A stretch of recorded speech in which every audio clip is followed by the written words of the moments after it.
All right, so today we're going to talk about starting your conservation fund. And we did this topic a couple weeks ago, so today's session is a repeat of that content. And our presentation is part of a spring webinar series that the Fish and Wildlife Department is putting on in collaboration with the Association of Vermont Conservation Commissions. We'll talk a little bit more about those other presentations in case you're interested in joining for those. But we do want to acknowledge right off the bat that we've had a lot of help developing this particular presentation from Kate Warner at the Trust for Public Land, who's delved deep into this topic. And Kate, if you're on the call today, you may recognize some of the language in these slides.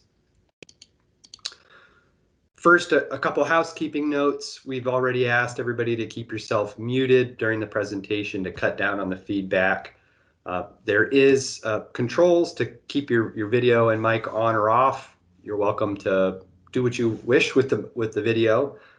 And there's a chat function that we welcome questions in. So if you've got something on your mind or a question about the content, go ahead and type that in. And when you get a chance too, if you could type your name and the town or organization that you're part of in the chat, that's helpful for us so we can know who made it here today.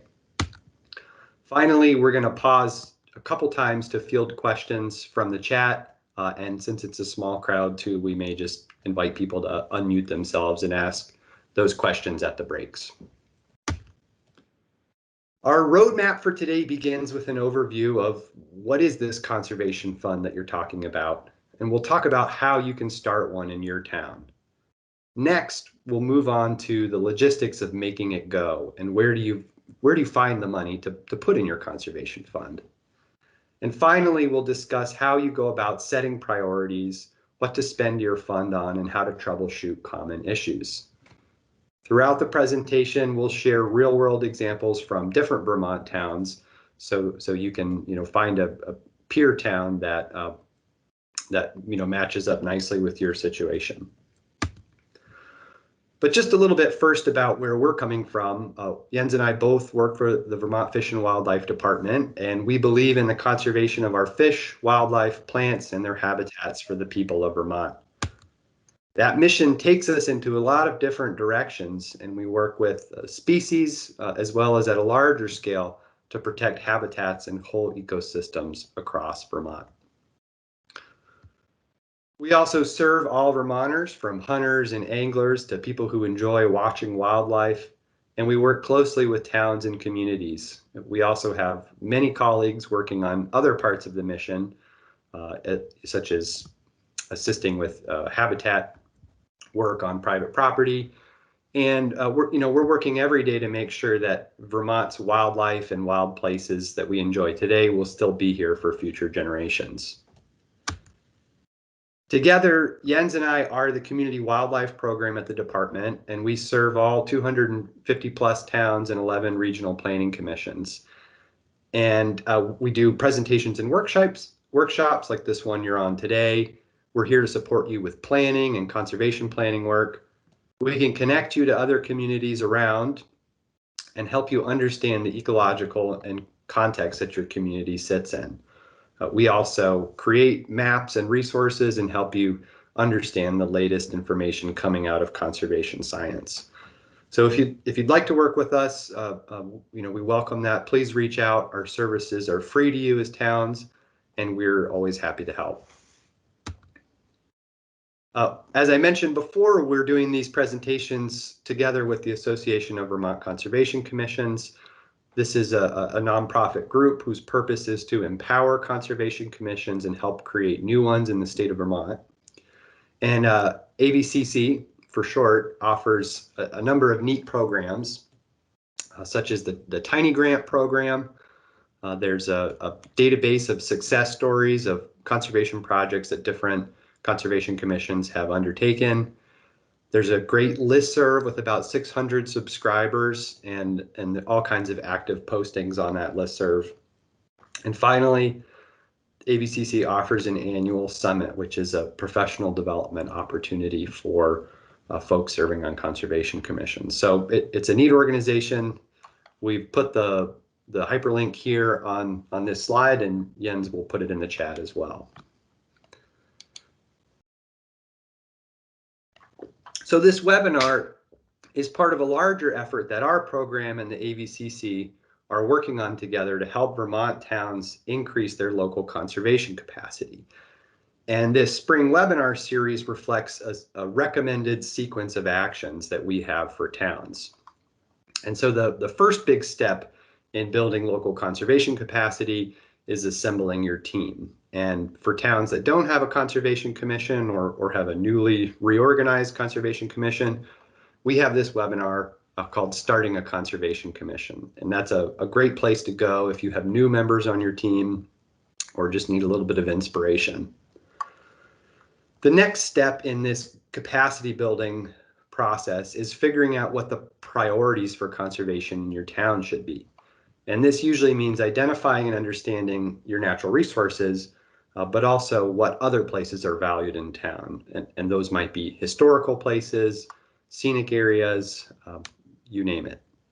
So that second topic, we cover those topics in our webinar, Conducting a Natural Resources Inventory. And that one's coming up in about a week. And finally, there's this third webinar we're doing today that's focused on starting a conservation fund so you can work with partners to pay for conservation projects. Now, you don't necessarily need to do things in those sequence, or you might be, 2/3 of the way through the sequence. Technically, you can start a conservation fund without a conservation commission, but we feel pretty strongly that you're better off getting your team assembled and your priorities figured out before you delve into this third topic. So let's dig into conservation funds.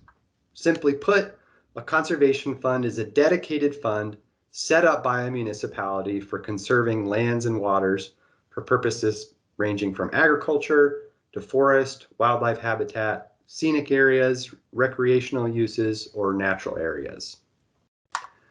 And the authority to establish a conservation fund appears in multiple parts of Vermont statute. So there's this one section here which enables towns to set up a reserve fund, and the idea there is that you establish it by a vote of the municipality and place that reserve fund under the control of the legislative body. There is another way to do it. You can also establish that fund through the duties and powers of a conservation commission. So if you have that conservation commission, here's the enabling legislation that allows the conservation to receive money grants or private gifts from any source. So these are just two different avenues that you can derive authority from for setting up a town fund. The first conservation fund in Vermont was established in Norwich in 1974, and since then the number of towns with these funds is growing. And now, to the best of our knowledge, roughly a quarter of Vermont towns now have some type of conservation fund on the books. And this is a really important funding source, and we'll share why it's more important than just having another pot of money to work with. We'll get into that in some of the later slides. The reality is you want one of these funds because most land conservation projects involve multiple partners paying for the project. And the local fund is often a critical piece in this equation. Not only does it represent the townspeople's commitment to conservation and conservation projects, but it can also be used to leverage a great deal of other funds for the projects that you have in mind. So, some other benefits that come from having a local conservation fund is it gives towns the mechanism to focus on its own local conservation priorities. You may have a regional land trust in your community, but those priorities might not line up one-to-one with what you want to do as the town. And once you have the fund, it gives you this account that you can use. It gives you flexibility to act on fast-moving projects. And it makes other partners, whether they be landowners, nonprofits, community groups, state or federal entities, it gives them an avenue to work on conservation land in your town in collaboration with you as the town.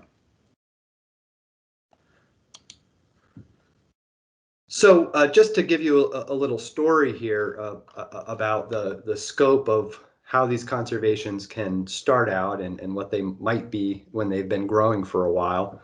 The town of Johnson recently established a conservation reserve fund with $200, and that happened in 2018. And now, 3 years on, that balance has grown to almost $9,000. So they're just starting out, but you can see that even with modest appropriations or donations, that over a course of years, you can start to accumulate a useful pot of money. Charlotte, on the other hand, established its fund back in the mid-90s and has found a way for it to grow and field much larger contributions. So when we last heard from the Charlotte Conservation Fund, they had some big years where, you know, tens of thousands of dollars, almost $100,000 went in some years. And all together, those funds since establishment have leveraged over $6.5 million.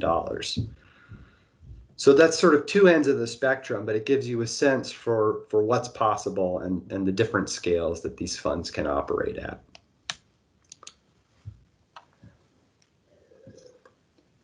Now, if you're in the company of not having a conservation fund in your town, there's a couple strategies you can use to lay the groundwork for making it happen.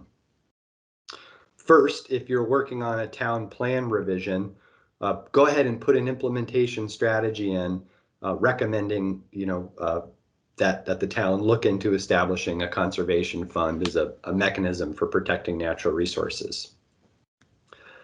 You might take a different tact and distribute a survey to the community to gather thoughts and develop an understanding of what people are willing to fund and what their priorities might be. Another common strategy is to kickstart a conservation fund with a compelling project that will speak to many people and get them excited about the concept. And what you really want to do before you make your move is focus on building local support first. So you might start out a letter campaign to the local newspaper talking about the need for conservation and this idea of starting a conservation fund.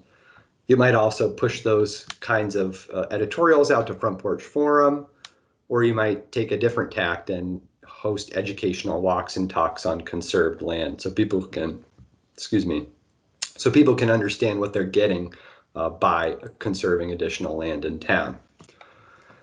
And this final point here is important because while you're gauging the support of your community, you might get the signal that the support is not there yet. And so you can use that information to focus on building support before you go through the effort of bringing it up to a vote.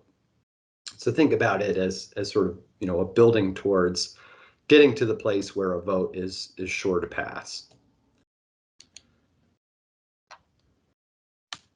Sometimes starting a conservation fund may not happen overnight, and it's very normal to encounter setbacks. So we want to share this story of Huntington as an example of setbacks that can happen and then can be overcome with additional work. So here's a timeline from Huntington in the late 80s. They established their conservation commission. They got their team organized. And by the late 90s, they began laying the groundwork for setting up a conservation fund. And when they brought it to vote at the 1999 town meeting, it was voted down by a narrow vote margin. But 1 year later, they were back at it. And in the next year, they passed an article approving a reserve fund. And that fund has gone on to support many local projects, such as a renovation of the historic town hall. They've used it to purchase conservation easements, work on trail restoration and trail improvements with the local Audubon Center. And when we last heard from Huntington, as of March 2018, they had used $96,000 to leverage an additional $576,000 of additional funding. So that's 6 times what they put in themselves. I think that's an amazing story, and I share it because I want you to think about this in a long haul kind of way. you need to make sure that you have a sufficient people power to keep at it, stay inspired, and carry the baton forward if you don't get your fund set up right away.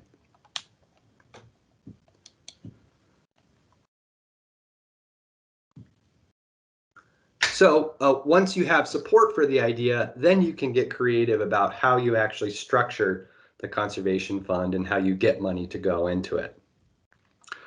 So one common strategy is to request an appropriation of a lump sum at town meeting day.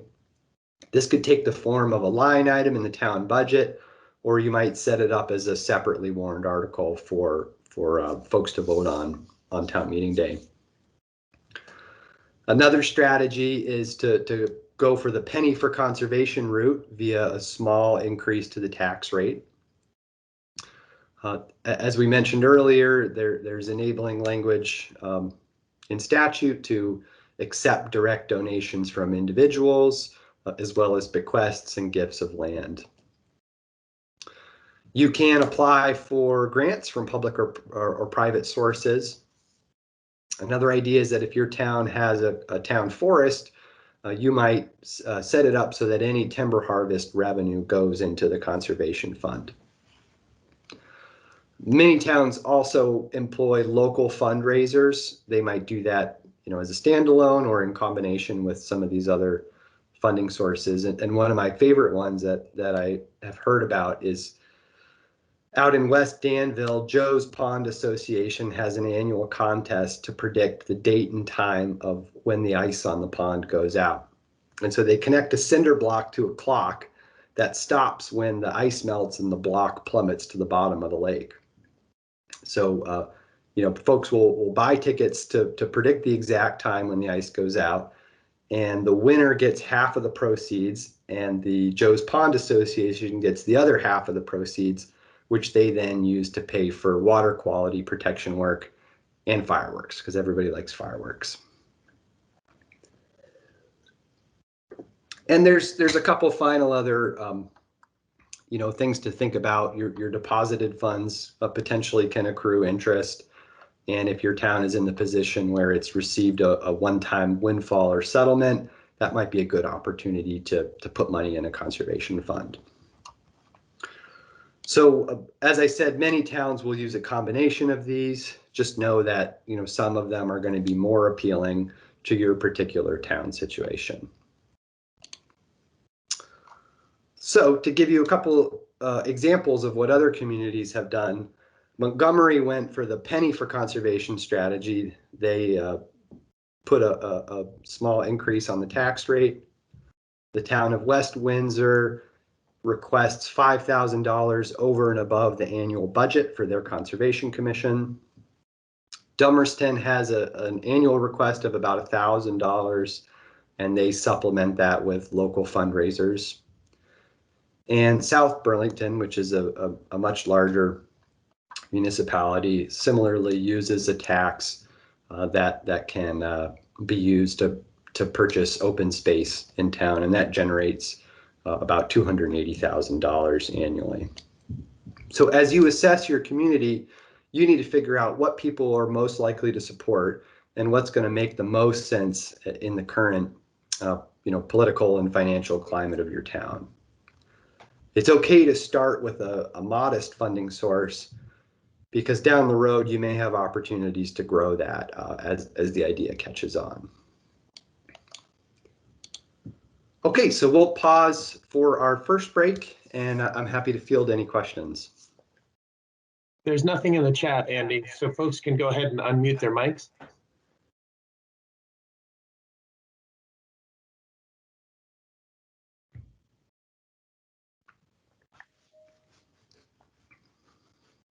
All right, crickets. All right. Now let's see you. Is that a question I'm hearing coming in? No, that was not a question. Okay, well, no worries. I'll just keep plugging along, and if something comes up, we'll try to get to it later.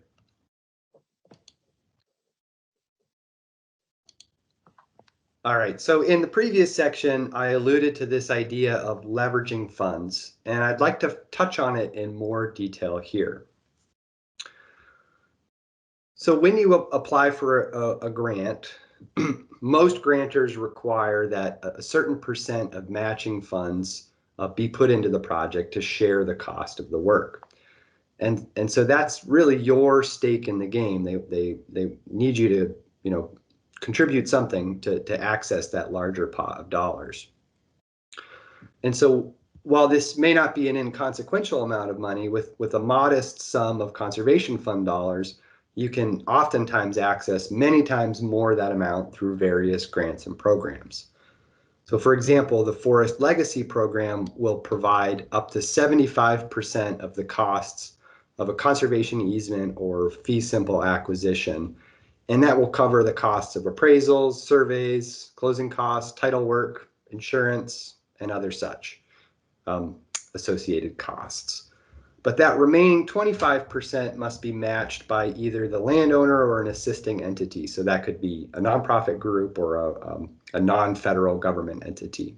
And Gannon, who's on the line, is one of our real wizards at Forest Legacy. So we can put you in touch with him if that program is of interest. In our department at Fish and Wildlife, we also raise funds through the Habitat Stamp program. And we can use those funds then to secure matching funds from the U.S. Fish and Wildlife Service and Sport Fish Restoration Program. So here, I believe this is from maybe 1 or 2 years ago, we took in $229,000 in Habitat Stamp donations, and we're able to leverage almost $500,000 in federal dollars to work on habitat improvement projects in Vermont. So the point is that you don't need to despair if you can only come up with a few hundred or $1,000, hundred or thousands of dollars. But with leveraging, you can access a lot more and get much more bang for your buck. Leveraging, though, is also about working together with partners. And so if you have a project idea, but you're not sure who might be a good partner, please reach out to us and we can put you in touch with many of the different organizations and players in the Vermont conservation scene. So that might be, again, nonprofits, state or federal agencies, or private funders. And many of these groups have specialized niches and will support certain kinds of projects over others. They might have a focus on agricultural land, or they might have a focus on wildlands, or they might have a regional service area that they'll work in. But for you as the partner, as the town partner, it's critically important to understand your role as the local entity. And your job is to rally the local support, and that might include some local dollars, but it's also your job to rally the people power and the people support. So let's say you're putting on an event with the Vermont Land Trust in your community. Remember, Vermont Land Trust is going to come in and provide some of the expertise and context, but it's your job to get people in town excited about it and to show up for that event. And again, if you're not sure who your partners are, just reach out to us and we're happy to pass you along to some potential folks we think might be a good fit for the project you have in mind. All right, now that we've gone through some of the nuts and bolts, we'd like to share some ideas for what you can do with your conservation fund. And I'm going to show you 3 different buckets of money. So I'll start with what you can do with $1,000 to $5,000, and then I'll show you 2 other larger buckets in the following slides. So let's say you've come up with $1,000 to $5,000 in your conservation fund. This is a great sum of money to do things like install a boardwalk at a nature preserve, or put in a nice trail sign or kiosk in your local town forest or trail network. You can also hire a consultant to write a management plan, or put those dollars towards a restoration project by purchasing native trees and shrubs to go in and plant along the riverbanks. Other groups have used that sum of money to create educational materials and resources for landowners. And New Haven, for example, they have an armchair naturalist speaker series. So they're putting on that educational event. The town of Richmond used $4,000 to host the Master Naturalist Program, which is a citizen conservation training program for townsfolk. Now, you can also use that money in combination with other sources or to leverage additional grant funds. And just a few ideas here. The AVCC has that tiny grant program I mentioned earlier. So they'll fund up to, I believe it's $600 for eligible projects. There's a Trees for Local Community grant program. You might pair your small funds up with a private donation or materials donated by a local business. You can, let's say you're doing that riparian restoration project, you might recruit some volunteer labor to go with the money you've spent on the trees and shrubs. And again, you know, you can always put on a fundraiser to supplement those funds. So you can do a lot with that amount of money, and that can have a really meaningful impact on the stewardship of existing natural resources and even some small restoration projects. One other example here for this price point, if you will, is the Johnny Brook Bridge project in Richmond, Vermont. This project repaired a key link for hikers and bikers using the Cross Vermont Trail. And they pulled in a bunch of different partners, including the Richmond Trail Committee, the Cross Vermont Trail, and others. And here they, from what we hear, they used $1,000 from their Conservation Reserve Fund, as well as $400 from another source. All right. Now, if you're in the position where you might have 10 to 20,000 in your conservation fund, you can dip into a different category of projects. So with that sum, you could hire a consultant to conduct a wall-to-wall natural community inventory or a natural resources inventory in your town. You should probably expect to spend, you know, closer to 20,000 if you're going to do a complete town-wide inventory. You could create a new trail network or revamp and restore existing trails. You could put in a parking lot at your town forest to kind of control where people park and so forth. Other towns have used that amount of money to support an educational program in the local schools. And you can use that funds to support stewardship or legal expenses related to a donated conservation easement in your town. So you can do a little bit more. And you can also leverage some larger pots of money with that amount of conservation fund dollars. So here's just a few ideas. There's a Vermont Recreation Trails grant that will grant out up to $50,000. They require a 20% local match. The Land and Water Conservation Fund, I believe, will provide up to a 50% reimbursement. So you have to come up with the funds ahead of time, and then I think they'll sort of back pay you 50%. The Forest Legacy Program I mentioned earlier, requires a 25% match.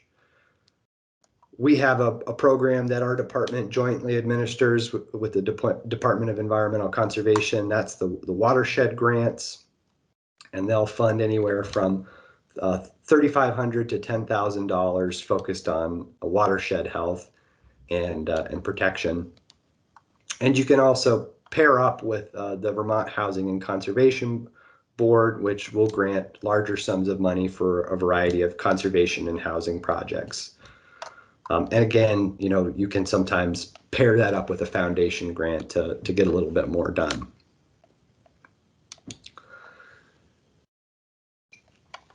So the example we want to share for this amount of money is the acquisition of the Middlesex Town Forest, which occurred in 2009. So this is a 403-acre tract at the southern end of the Worcester Range, and it's a neat place first because it's surrounded by other conserved lands, so it's contributing to that larger network of protected lands. But it also provides habitat connectivity. There's a recreational trail up to the lookout on the northern end of the property. It's providing scenic views and many other benefits for the community. Now, the overall cost was $324,000.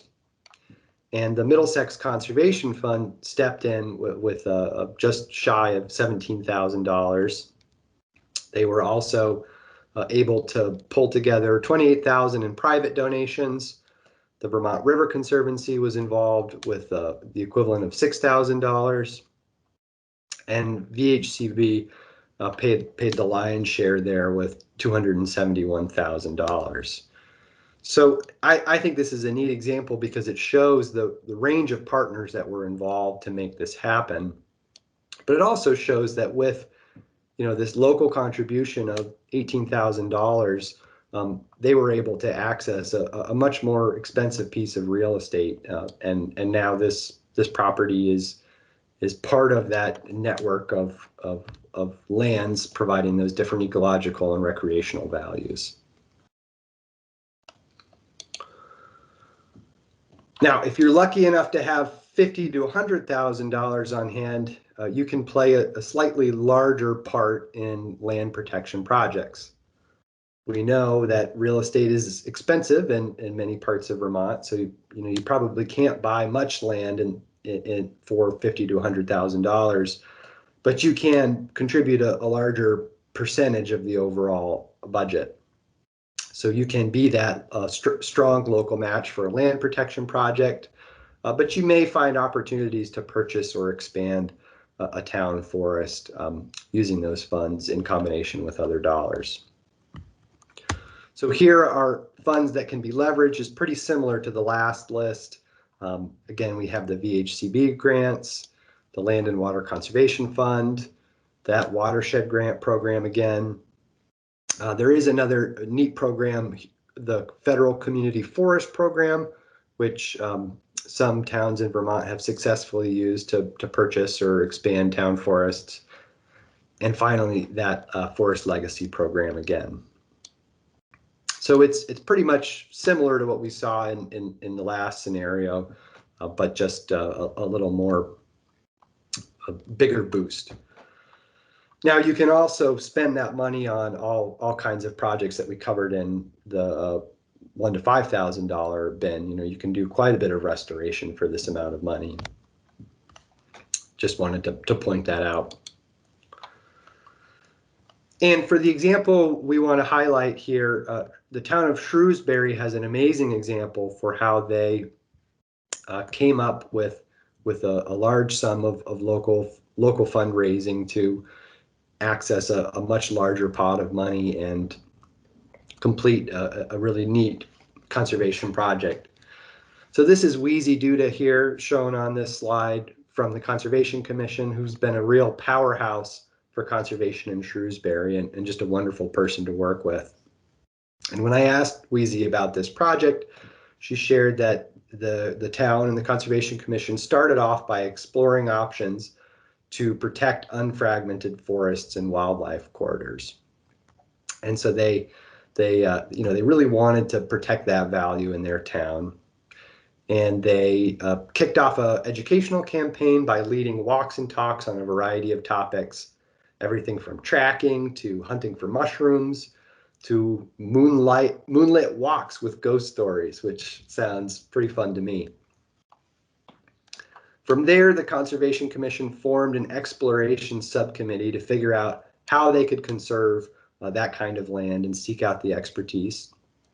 And through that, they identified a way for the state to purchase the land and the Fish and Wildlife Department to manage it as a wildlife management area. And then they formed a fundraising committee to come up with the local dollars. Now, interesting to note that Shrewsbury didn't at the time have its own conservation fund, but they had organized this mechanism to raise local funds for the project. So that fundraising committee targeted potential donors. They made informational packets that they could send out to those donors. And then once they'd secured some larger donations, they kicked off a wider campaign to more of the community to get the last dollar in to make it happen so that more people could have a stake in the project. They put on a large public event with a slideshow on wildlife corridors by Sue Morse. And the amazing outcome of all that was that they raised over $70,000 in just 3 months. And what some of the key takeaways that Wheezy had to offer from that process was that they had their Conservation Commission treasurer keeping detailed records. They had a group of 3 CC members who made the pamphlets and did the house visits to the donors. And they did receive some fundraising strategy assistance from the Vermont Land Trust, as well as assistance from the Fish and Wildlife Department and other partners. So it was, really a large, broad team effort to make this project come together. And when we look at the breakdown of the cost, in the end, this property that they identified cost $455,000. They were able to come up with that $80,000 of local fundraising dollars. Our department chipped in $25,000 through our habitat stamp program, and altogether we were able to leverage $340,000 of additional federal funds. So just a neat example. This property is now called Town Farm Wildlife Management Area. It's public land, accessible to everybody, and just a really neat story that has kept us all a little bit inspired during this long year. All right, we're up to our next break and question session. Thanks, Andy. Mary has a question about the role of trustees of public funds. And I didn't know anything about them, so I did a quick Google and found the enabling legislation. There isn't much there. Was wondering if you know anything about the role of the trustees of public funds regarding the supervision of conservation funds. I'm afraid I don't know, but that's a good homework assignment for us to dig into, and maybe we'll get back to you on that, Mary, when we can. And there's nothing else in the chat. Folks are welcome to unmute if they have a question.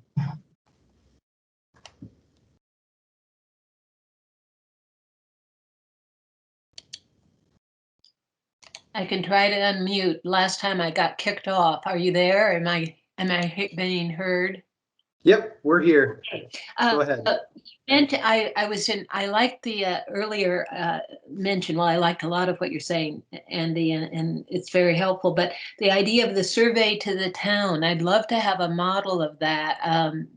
Or I guess I could be working with other, with, let's say, our local regional planning. But if there's a way to get that survey, that seems like a really nice way to begin to expose people to this idea and have them think about it. Yeah, it's definitely a good strategy. You really need to focus on finding a way to have that survey reach people and get them to fill it out. I think unfortunately there's a low response rate to surveys in general. I mean, the auto shop wants you to fill out a survey every time you go there. So if you do go that route, definitely focus on trying to boost the reach as best as possible. And Jens, I don't know, do we have any surveys on file here that we can share out with the group? No, nothing handy that's useful. Okay. We can look into that more. Thank you. Thanks, Mary. Any other questions?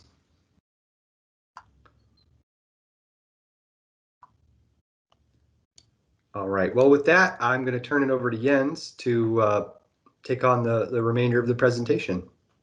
Great. Thanks so much, Andy. So for this final section, I want to zoom in to this concept of prioritization and this idea of deciding what to fund and what not to, as maybe the most important part of the process. So the first thing is that remember that the conservation funds need to enact the town goals. So there has to be this clear connection between what you're funding and what's in the town plan and those goals. So then you want to have a formal application process. So it's very transparent what the steps are. You want to build into the format Conservation Commission recommendation. And whether it's the CC itself that's steering the process, or whether somebody else is steering it and the CC gets to add in their 2 cents. Into this process, you want to make sure you get public input, and I'm going to pick up more on that in a second, and that you create clear guidelines with examples of what an appropriate project would be. So at all steps, we want to be clear on how this decision making happens. We want to be transparent, and we want it all to be easy to find. Again, the Conservation Fund should reflect the values of your community, and this should include ecological areas, but it can also be appropriate to include other ideas like agricultural projects or cultural and historical projects. In Georgia, they included farms and view sheds. I'll show you that project in a moment. In Huntington, they use theirs for historic preservation in addition to ecology. In Waitsfield, it's the bathrooms and conservation fund because of the recreational pressures there.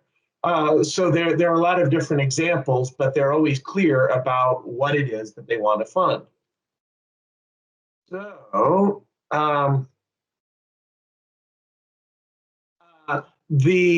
for a real world example, here's East Montpelier's Conservation Fund.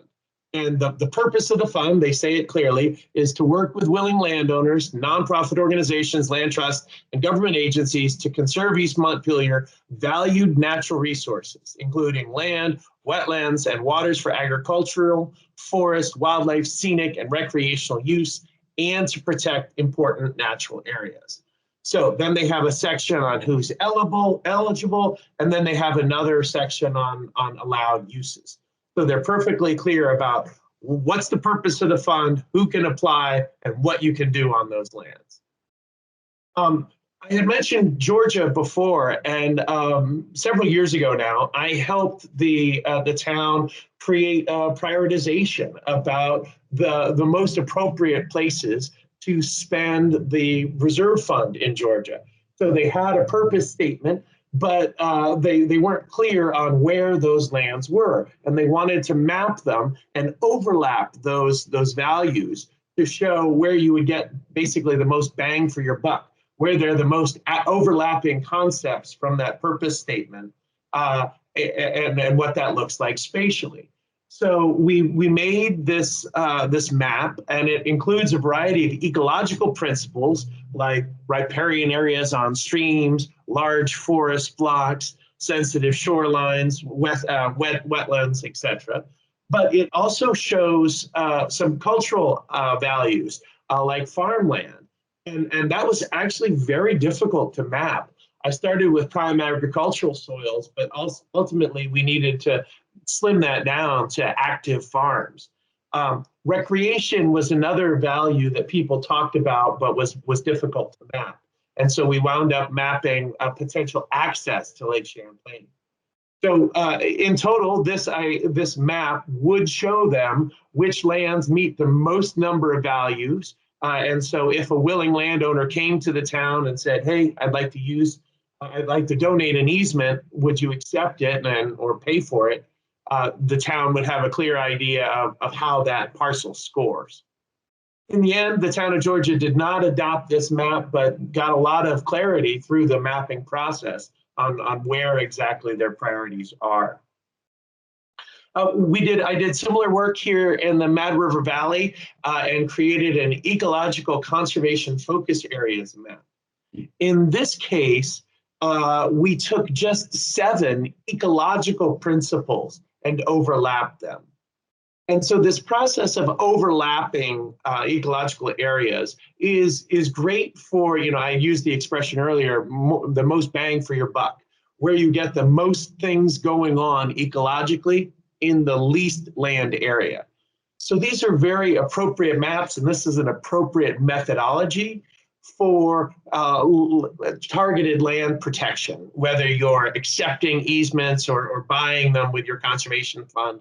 These types of maps do a good job of pinpointing those areas where you're going to meet multiple values. I just want to make the point that they don't show this larger pattern across the landscape that we're trying to maintain. We often talk about this network of interconnected lands and waters that we need to maintain for ecological function. And that's a much bigger area, and it's a different set of mapping that we would use for those types of things. Okay, so Andy had mentioned earlier this the need for the town to invigorate public support. And so there's this private phase of a deal, a conservation deal, when the conservation organization, Vermont Land Trust, or whoever it might be, is working with the landowner and things are kept a little bit quiet. But then there's a much more public phase where the town, and often the CC in particular, needs to lead and bring about the discussion, because ultimately lands that are received by the town need to be approved by a vote of the select board. So we need to ensure that participation and communication is woven into the process of these land deals, and the conservation fund, enacting the conservation fund as well, that you're really baking participation and communication into that, and that you have ways for people to be involved and engaged, and that this doesn't just happen once. The more you do this, the more trust and credibility there's going to be in your conservation fund process. You're going to be able to generate new, more, and better ideas. Potentially new lands get donated because of the quality of your process and that participatory piece. And at each stage, this helps build community understanding and support. Again, we're not just talking about the process for the conservation fund, but the land deals, the specific land deals as well. And so it can really help prepare the town for that town vote for each of the land deals that you're going to use for your conservation. So there are going to be concerns. There are going to be people who are worried about spending town dollars on those sorts of uses. And it's really important that you get ahead of those concerns, and that your messaging to the town well before the vote really focuses on the local benefits and the multiple values that are reached, and that you can be as transparent as possible about those benefits and values. You want to infuse the conversation with this idea that conserving land keeps the property taxes in check, because open space requires few public services. And so it's really towns with more infrastructure that have higher taxes, and conserving land doesn't raise those taxes in the same way. You need to make sure that the conversation that we talk about the balance of all these different things. And if things are getting too much, you can take a year off and see what else is in the works, and go back the next year. So you want to be ahead of dealing with these concerns, and you want to be as proactive as you can, and then you can go back the next year if it doesn't work out. Okay. So we had mentioned this Huntington example earlier, and talked about how Huntington has really been in it for the long haul. So to close out today's presentation, I just wanted to showcase an exciting recent development. In 2018, Huntington identified the need for a community forest that would be accessible, provide recreational opportunities, and protect natural resources. This property near the Brewster Pierce School was identified. It has the benefits of ease of access, the topography, diverse woodlands, and the town and the Trust for Public Land began discussing it with landowners. In 2019 and 2020, the town went through a process of community engagement with walks and multiple forums to assess support. So here on screen is the virtual public forum number 2, focused on the community forest. Here's another one about hunting and trapping. Here's a third about multiple use recreation and finding that balancing act. And so at the end of the day, the town was willing to spend that $140,000 in town conservation funds, and the closing was scheduled for March 25th of this year. So now the town has been working on the stewardship plan, And I can't say enough about this. It's such a great success story because it offers that model on how to keep a sustained effort going over decades and really lead to these dramatic outcomes. So just wanted to end here on a good note. I have a few more things I wanted to share with you. Andy had started this presentation with talk of the webinars and trainings that we have, starting a Conservation Commission webinar, the Natural Resource Inventories webinar, and then our 2 trainings, NR1 and NR2. And you can find all those on our trainings page. I also want to remind everyone that overwhelmingly hunters and anglers are paying for our conservation efforts in Vermont through excise tax on guns and ammo and rod and reel, and that all Vermonters can really get engaged in supporting conservation in Vermont. 2 ideas are donations to the Non-Game Wildlife Fund and donations to the Vermont Habitat Stand. So those are ways that you can support conservation. And lastly, Andy had said this several times, but we are here to help you. Feel free to contact us. We love working with conservation commissions on this sort of work. It's very exciting and rewarding, and we're happy to be of assistance. So please don't hesitate to reach out to us with questions or concerns. Andy, are there any questions in the chat from this last segment? Nothing yet. Folks, you can feel free to unmute yourself if you'd like.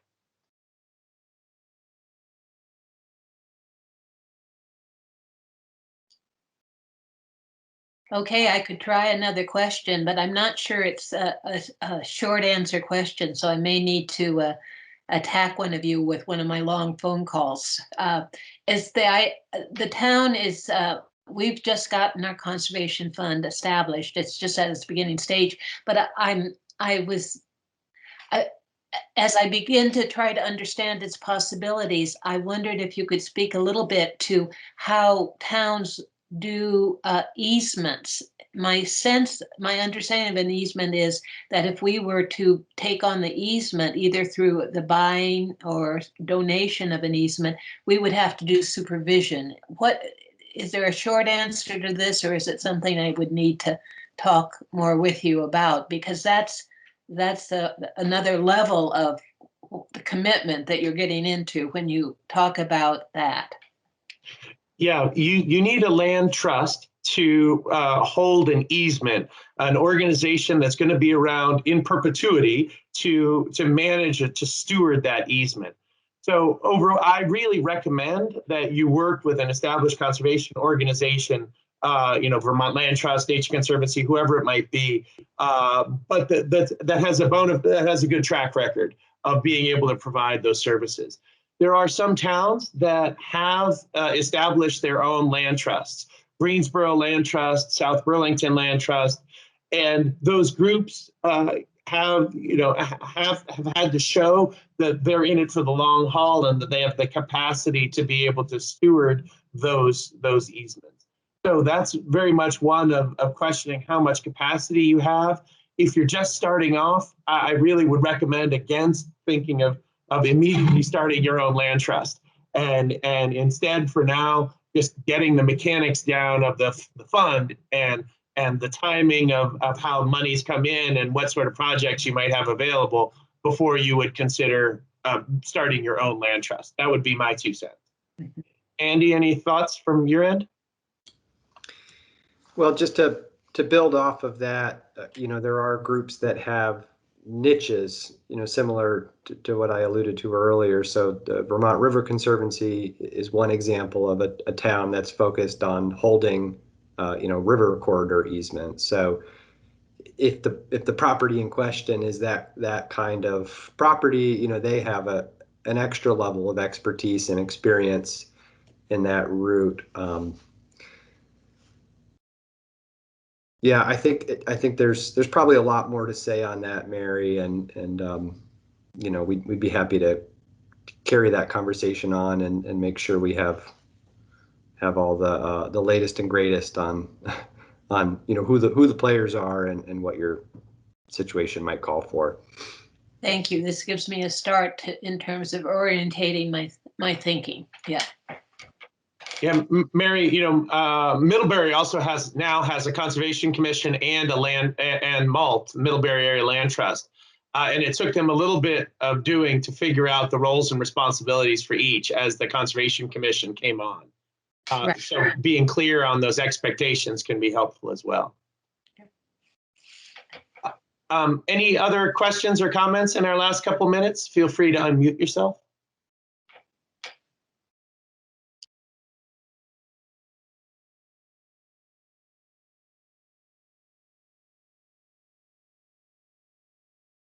All right. Well, hearing none, it's been a real pleasure to be with you this morning. We very much appreciate your time and energy.